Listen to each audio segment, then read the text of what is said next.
이번 시간에는 지구 동결 상태를 뜻하는 눈덩이 지구와 극단주의와 다세포 생물이라는 주제로 이야기를 해보도록 하겠습니다.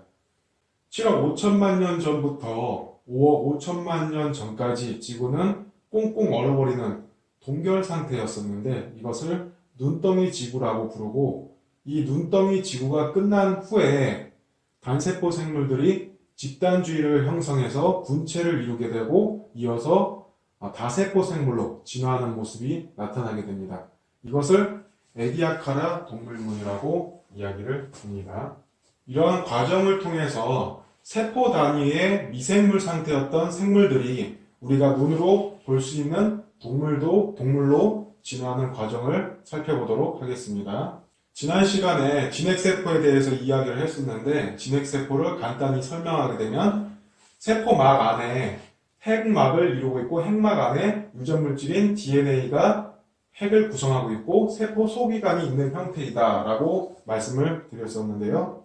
세포 소기관과 효소들에 의해서 대사활동이 이루어지게 되면 에너지가 생성이 되어서 세포 활동을 이루게 되지만, 이것과 더불어서 자유라디칼이라고 부르는 안정을 이루지 못한 전자가 포함된 원자나 분자단을 말하게 되는데, 이 자유라디칼이 세포를 공격하게 되어서 DNA 같은 유전물질이 손상을 입거나 세포가 손상되는 일이 발생하게 됩니다.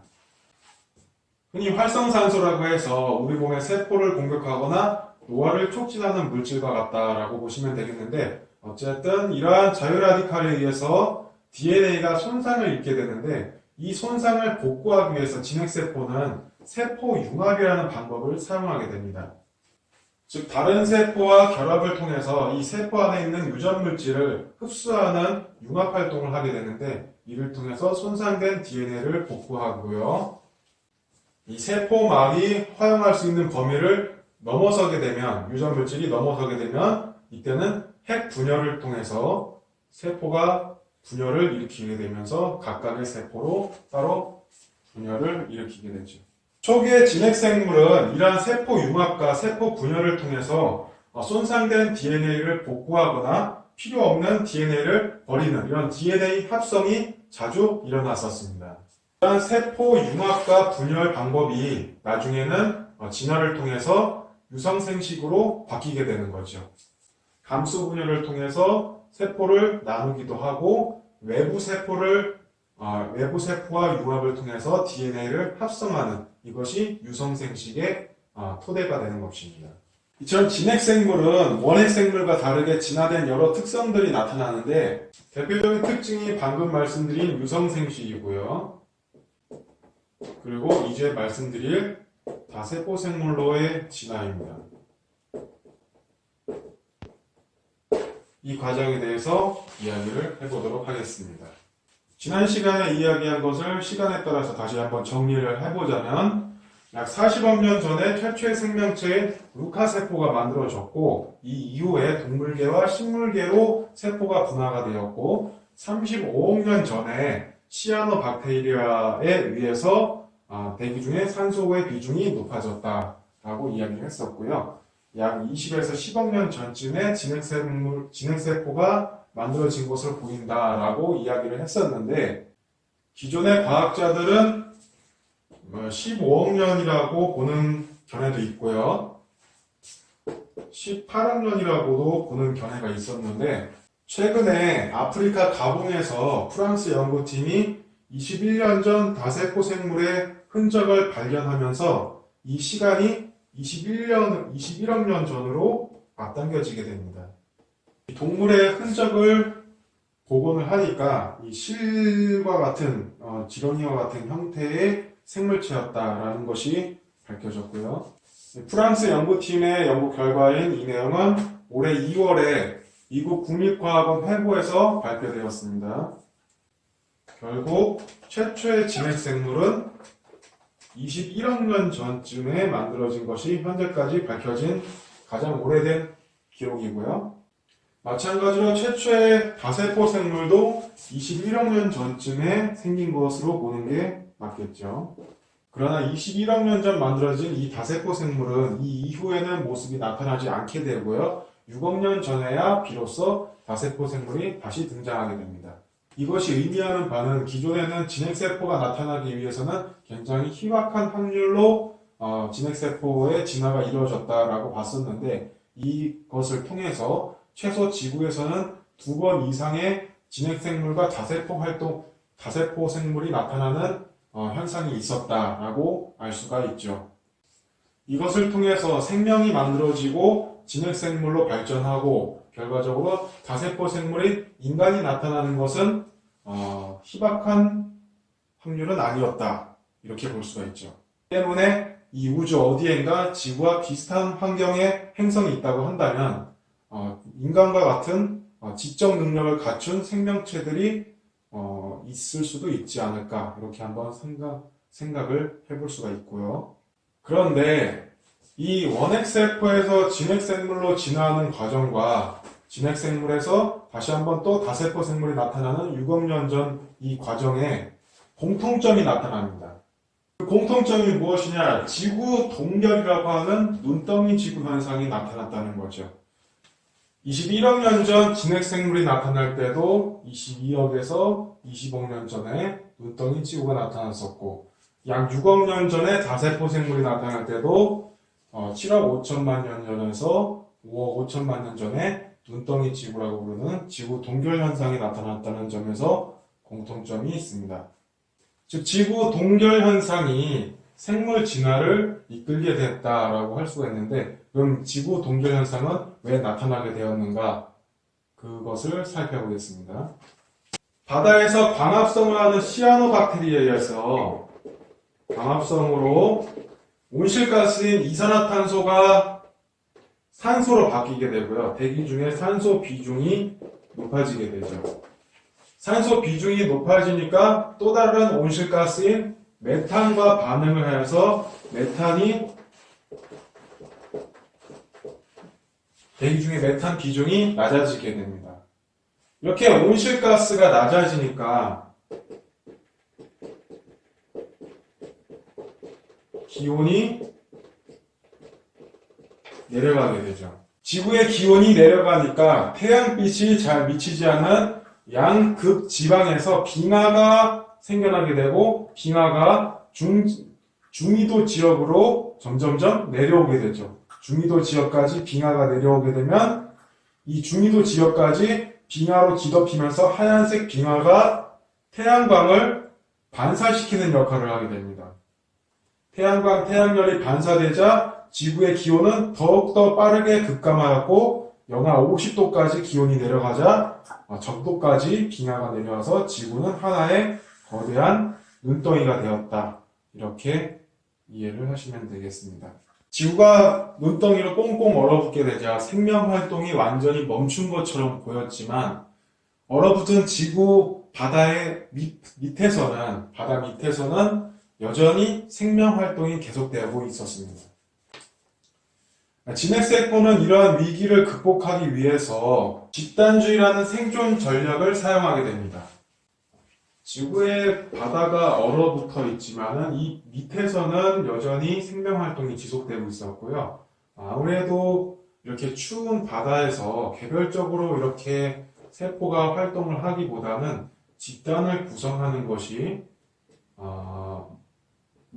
세포 활동에 유리한 온도를 만들어내기에도 유리했었을 거고요. 생명 활동을 하기에도 좀 더 유리하지 않았나, 이렇게 생각이 되고요. 생명 활동을 이어가게 된 진핵세포는 기존의 독립개체에 있었던 것과는 조금 다른 특성이 나타나게 됩니다. 세포 개개인의 생존보다는 집단 전체의 생존을 우선하게 되는 거죠. 이 세포 중에 손상된 세포가 만들어지게 되면 이 집단 전체에 위협을 미치게 되죠. 세포가 개별적으로 있을 때 세포 손상으로 이상세포가 나타난다 그러면 세포 융합과 분열 과정을 통해서 DNA를 복구하는 과정을 거칠 텐데, 이렇게 집단 상태에서 이상세포가 발생하게 되면 이 이상세포가 발생된 세포에서 나오는 자유 라디칼에 의해서 주변에 있는 세포들도 위협을 받게 됩니다. 때문에 이 주변에 집단을 형성하고 있는 세포들은 이 이상세포가 제거되기를 바라게 되는데 자유 라디칼에 의해서 이 이상세포를 지속적으로 공격하여서 세포가 제거되게 만듭니다. 제거된 세포는 주변 세포에 흡수되어서 영양분이 되고요. 이렇게 이상세포가 제거되는 과정을 세포 자살이라고 하는데 아포토시스라고도 하고요. 이 세포 자살을 통해서 집단이 유지되게 되죠. 이렇게 세포가 집단을 안정적으로 이루게 되면 이 집단 안에서 완전히 분화되지 못한 세포 분열이 나타나게 됩니다. 개별적으로 있는 것보다는 집단이 유리하니까 이 집단 안에서도 완전히 독립개체로 분열되지 않는 이렇게 결합된 형태의 세포가 나타나게 되는데 이것이 다세포 생물입니다. 여러 개의 세포가 결합되어서 하나의 개체를 형성하게 된 이 다세포 생물은 세포 간의 커뮤니케이션을 통해서 점점점 역할의 분화가 나타나게 됩니다.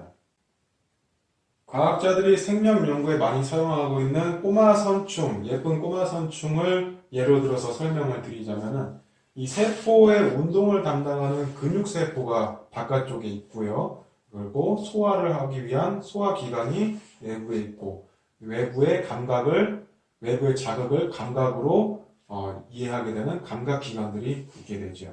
마찬가지로 다세포 생물도 생물의 바깥 부분에 있는 부분들은 개체의 운동을 위한 운동기관으로 바뀌게 될 것이고요. 내부는 외부 자원을 흡수해서 흡수하는 소화기관으로 바뀌게 될 것이고 감각기관을 위한 신경망이 조직이 될 것이다. 이렇게 볼 수가 있죠.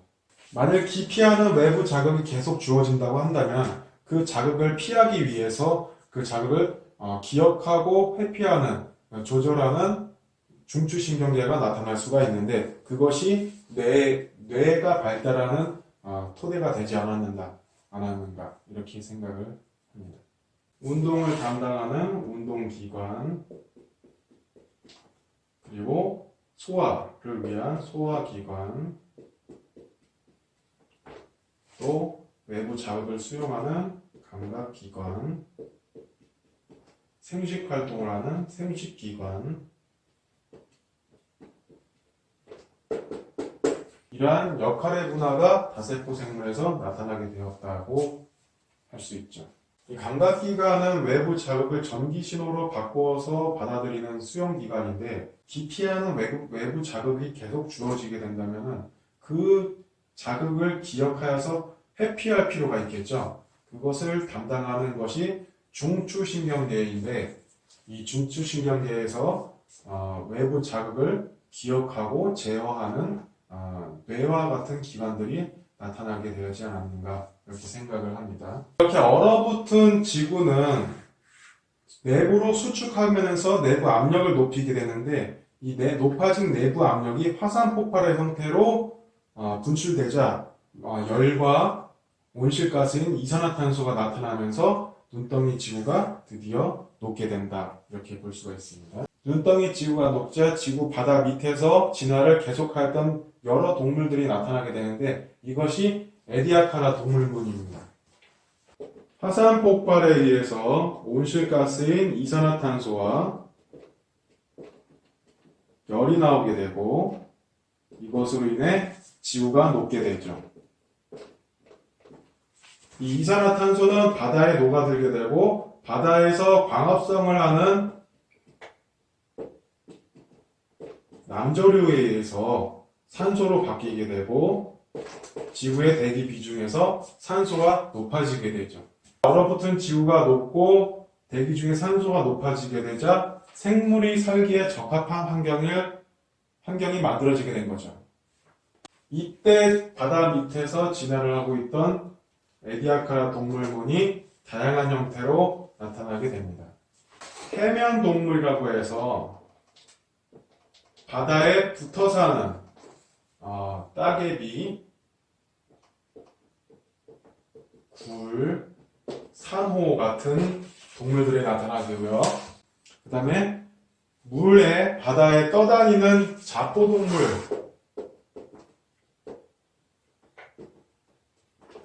해파리 같은 자포동물이 생겨나고요. 그 다음에 바다 해저 밑바닥을 선모로 기어다니는 해저 동물들, 지렁이와 같은 형태의 해저 동물들도 많이 생겨나게 됩니다. 지구의 지질 시대를 명왕누대와 신생누대 그리고 원생누대와 현생누대로 나누게 되는데, 이 원생누대의 마지막 신원생대에서 에디아카라기에서 나타난 다세포 동물들이 에디아카라 동물문이다, 이렇게 정리를 하고요. 이때 만들어진 다세포 생물들이 현생누대의 고생대 캄브리아기에 오게 되면은 다양한 형태로 진화 방산을 일으키게 됩니다. 이것을 캄브리아기 대폭발이라고 하고요. 캄브리아기에 다양한 동물들이 폭발적으로 나타났다라고 해서 캄브리아 대폭발이라고 하는데요. 그 원인은 그동안 눈이 없었던 다세포 생물이었던 에디아카라 동물문이 눈이 탄생하면서 본격적으로 사냥 활동을 시작했기 때문에 폭발적인 진화를 일으키게 되었다, 이렇게 보고 있습니다.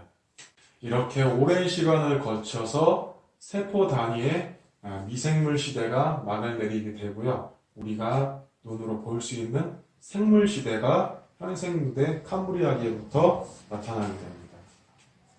이 이후부터 이제 대봉기에 우리가 알고 있는 물고기가 나타나게 되고, 중생대 공룡, 신생대 말기에 나타나는 인간까지 역사가 이루어지게 됩니다. 다음 시간에는 캄브리아 대폭발에 대해서 이야기를